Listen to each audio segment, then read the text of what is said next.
Government പ്ലീഡറായി നിയമിക്കപ്പെട്ട Sarath ABVPക്ക് fund നൽകിയിരുന്ന ആളാണെന്ന പരാതിക്കാരൻ Irshad. Thrissur law കോളേജിലെ KSU പ്രവർത്തകരെ ആക്രമിക്കാൻ നേതൃത്വം നൽകിയ ആളുകൂടിയാണ്. 2018-ൽ ശരത് ലോയേഴ്സ് കോൺഗ്രസിൽ അംഗത്വം എടുത്തു എന്നത് പരിഹാസ്യമായ ന്യായീകരണമാണെന്നും ഇർഷാദ് പറയുന്നു. എറണാകുളം നോർത്ത് വാഴക്കുളം മണ്ഡലം കമ്മിറ്റി ഭാരവാഹിയാണ് ഇർഷാദ്. ഞാൻ 2007 ചെല്ലുമ്പോൾ എൻ്റെ തൊട്ട് മുമ്പത്തെ സീനിയറായിട്ട് പഠിക്കുന്ന ശരത്ത് അന്ന് മുതൽ ABVPയുടെ പ്രധാനപ്പെട്ട ഒരു നേതാവാണ്. നമ്മൾ 2012 വർഷക്കാലം വരെയും പഠിക്കുന്ന സമയത്ത് ഫുൾ ടൈം ABVPയുടെ പ്രവർത്തകനാണ്. ഇത് എങ്ങനെ സംഭവിച്ചു എന്നുള്ളത് എനിക്കൊരിക്കലും മനസ്സിലാവണില്ല. ഇത്രയും പക്കയായ ഒരു RSSകാരനെ കോൺഗ്രസ് ഭരിക്കുന്ന ഈ സംസ്ഥാനത്തിൻ്റെ അകത്ത് ഒരു സീനിയർ ലീഡറായിട്ട് നിയമിക്കുക എന്നുള്ളത് ഇത്രയും എല്ലാവരും വേദനിപ്പിച്ചൊരു തീരുമാനമായി പോയി. കാരണം നമുക്കെതിരെ മുഴുവൻ സമയവും KSC പ്രവർത്തനത്തിന് ഇടയ്ക്ക് നമുക്കെതിരെ വെല്ലുവിളികളായിട്ട് നിൽക്കുന്ന ആളുകളിൽ പ്രധാനിയായ ഒരാളാണ് ഇവർ. 2018-ലെ ലോയേഴ്സ് കോൺഗ്രസിൻ്റെ മെമ്പർഷിപ്പ് എടുത്തെന്ന് പറയുന്നത് 11-ൽ പഠിത്തം കഴിഞ്ഞു, 12-ൽ വരെ അവിടെ നിന്നു, ഇന്ന് 26-ആയി. ഇതുവരെയും കോൺഗ്രസിൻ്റെ ഒരു പരിപാടിയിൽ പങ്കെടുത്തിട്ടില്ല.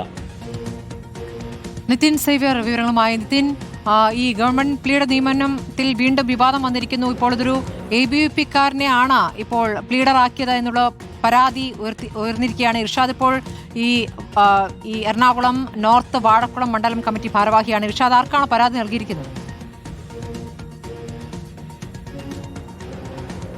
ഇതുമായി ബന്ധപ്പെട്ട് കഴിഞ്ഞ ദിവസം തന്നെ വലിയ ആരോപണങ്ങളും വിവാദങ്ങളും ഉയർന്നിരുന്നു. പ്രത്യേകിച്ച് CPM ഇതൊരു രാഷ്ട്രീയ ആയുധമായി ഉപയോഗിക്കുകയും ചെയ്തിരുന്നു. മുഹമ്മദ് റിയാസ് അടക്കമുള്ളവർ BJP പ്രവർത്തകനെ ഗവൺമെന്റ് പ്ലീഡറാക്കി എന്നുള്ള ആരോപണം ഉന്നയിച്ചിരുന്നു. പക്ഷേ ഇതിന് 2018-ൽ അദ്ദേഹം ശരത് ലോയേഴ്സ് കോൺഗ്രസിൽ അംഗത്വം എടുത്തിരുന്നു എന്ന വാദം ഉയർത്തിയാണ് കോൺഗ്രസ് തടയാൻ ശ്രമിക്കുന്നത്. അതിനിടയിലാണ് പഴയ KSUവിന്റെ നേതാവും ഇപ്പോൾ കോൺഗ്രസിന്റെ പ്രാദേശിക നേതാവുമായിരുന്ന ഒരു വ്യക്തി തന്നെ ഇത്തരത്തിൽ രാഹുൽ ഗാന്ധിക്കും ഒപ്പം മുഖ്യമന്ത്രി VD സതീശനും പരാതി നൽകിയിരിക്കുന്നത്. ശരത് പഠിച്ചിരുന്ന അതേ കോളേജിൽ ശരത്തിന്റെ ജൂനിയറായി തൃശൂർ ലോ കോളേജിൽ പഠിച്ചിരുന്ന വ്യക്തിയാണ് ഇർഷാദ്. അപ്പോൾ ഇർഷാദിന് തനിക്ക് കൃത്യമായി ശരത്തിനെ അറിയാം. അന്ന് ABVP പ്രവർത്തകനായിരുന്നു, ABVPക്ക് ഫണ്ട് ചെയ്തിരുന്ന ആളായിരുന്നു. ഒപ്പം KSU പ്രവർത്തകരെ ആക്രമിക്കാൻ മുൻനിരയിൽ നിന്ന ആളാണ് ശരത്ത് എന്നാണ് ഇർഷാദ് പറയുന്നത്. അദ്ദേഹവുമായി തനിക്ക് വ്യക്തിപരമായി ഒരു പ്രശ്നവുമില്ല. അദ്ദേഹം ഈ നിയമനം വന്ന ശേഷം പരാതി നൽകിയ ശേഷം തന്നെ വിളിച്ചിരുന്നു. അപ്പോൾ തനിക്ക് വ്യക്തിപരമായ ഒരു പ്രശ്നവുമില്ല എന്ന് പറഞ്ഞിരുന്നു. പക്ഷേ കഴിഞ്ഞ 10 വർഷം പാർട്ടി അധികാരത്തിൽ ഇല്ലാതിരുന്ന സമയത്ത് പാർട്ടിക്ക് വേണ്ടി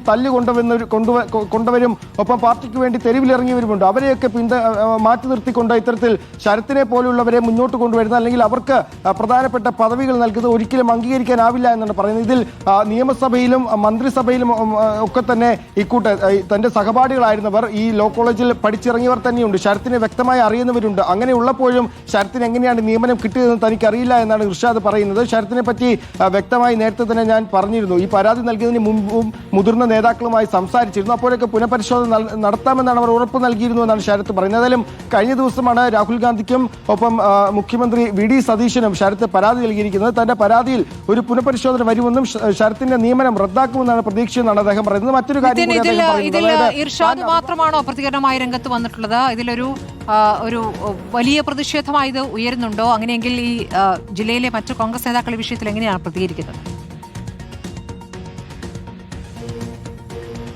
അതായത് ശരത്തിന്റെ നിയമനവുമായി ബന്ധപ്പെട്ട നിലവിൽ പരാതി നൽകിയിരിക്കുന്ന ഇർഷാദാണ് പരസ്യ പ്രതികരണവുമായി ഇപ്പോൾ രംഗത്ത് വന്നിരുന്നത്. കഴിഞ്ഞ ദിവസം SFI നേതാവിനെ അടക്കം ഗവൺമെന്റ് പ്ലീഡറാക്കി എന്ന വിഷയത്തിൽ KSU എതിർപ്പുമായി രംഗത്ത് വന്നിരുന്നു. അലോഷ്യസ് സേവർ അത് പരസ്യമായി ഫേസ്ബുക്കിലൂടെ പ്രതികരിക്കുകയും ചെയ്തിരുന്നു. മുൻപും ലോയേഴ്സ് കോൺഗ്രസ് സമാനമായ രീതിയിൽ പല പ്ലീഡർമാരുടെ നിയമനത്തിൽ പരസ്യ പ്രതികരണം നടത്തുകയും ചെയ്തിരുന്നു. അതിന് പിന്നാലെയാണ് ഇപ്പോൾ ശരത്തിന്റെ നിയമനത്തിൽ ഇത്തരത്തിലൊരു പ്രതികരണം കോൺഗ്രസിനുള്ളിൽ നിന്ന് വരുന്നത്. കഴിഞ്ഞ ദിവസം മുൻമന്ത്രി മുഹമ്മദ് റിയാസ് അടക്കമുള്ളവർ ശരത്തിന്റെ നിയമനത്തെ വിമർശിക്കുകയും ചെയ്തിരുന്നു. ഒപ്പം മറ്റ് കോൺഗ്രസ് നേതാക്കന്മാർ KSUവിനടക്കം ഇതിൽ വലിയ പ്രതിഷേധമുണ്ടെന്നാണ് നിലവിൽ മനസ്സിലാക്കുന്നത്. ശരി, നിതിൻ സേവ്യറാണ് വിശദാംശങ്ങൾ നൽകിയത്.